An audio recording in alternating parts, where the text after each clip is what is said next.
সুন্দরবনের কালিন্দী নদীর পাশে ছোট সাহেবখালীতে নিউ সানরাইজ সংঘের মহামায়া মহিলা সমিতির উদ্যোগে দুর্গা উৎসব প্রথম বর্ষ পদার্পণ।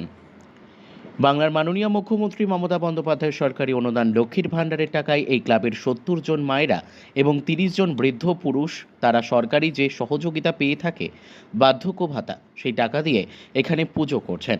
আগামীবার ঠিক সহযোগিতা পাবেন এমন আশা রাখছেন ক্লাব সম্পাদক অলোকেশ বৈদ্য এবং নিউ সানরাইজ সংঘের সভানেত্রী সুনিতা মৃধা, সম্পাদিকা সবিতা মৃধা, কোষাধ্যক্ষ জয়ন্তী মৃধা। সুন্দরবন কালিন্দী নদীর পাশে আমরা পূজা করছি লক্ষ্মী ভাণ্ডারের টাকা নিয়ে। কেন?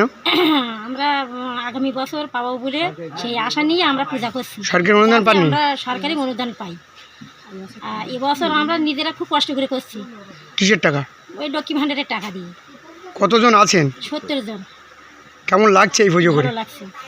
কি নাম আপনার? কবিতা মৃধা। মানুষ কালিন্দী নদীর পাশে মহিলা সমিতির টাকা দিয়ে লক্ষ্মীর ভাণ্ডার এবং আমাদের যে বার্ধক্য ভাতা দিদি দিচ্ছে সেই টাকা দিয়ে আমরা এই পূজাটা করছি। আমরা সরকারি অনুদান পাননি? আমরা কোনো অনুদান পাইনি। আশাবাদী? আশা করছি দিদি আমাদের আগামী বছর দেবে। আপনার নাম? আমার নাম সৌরমিতা। কালিন্দী নদীর ছোট সাহেবখালী সানরাইজ ক্লাব, হ্যাঁ, মহিলা সমিতি আমি পূজা করছি।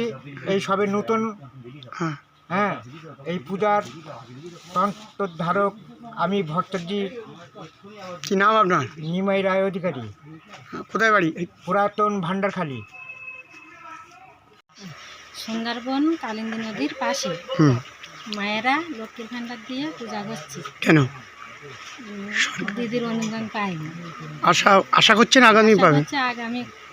আগামী বছর পাবো এই আশা রাখছি। কোথায় এটা? সাহেবখালী। কোন নম্বর? ছোট সাহেব। কি নাম আপনার? শর্মিলা মণ্ডল। কেমন লাগছে এই পুজো করে? খুব ভালো।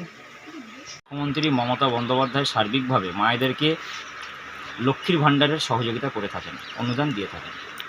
এখানকার মায়েরা প্রথম বর্ষ পুজো করছে। কোথায়? সুন্দরবনের প্রত্যন্ত কালিন্দী নদীর পাশে সাহেবখালীতে। কতজন সদস্য আছে এখানে? আপাতত আমরা ৭০ জনের ঊর্ধ্বে সদস্য আছি। আমরা আশাবাদী আগামীবার বাংলার মাননীয় মুখ্যমন্ত্রী মমতা বন্দ্যোপাধ্যায়ের যে অনুদান, সেই অনুদান আমরা পাব। আপনার নাম? অলোকেশ বৈদ্য, ক্লাব সম্পাদক।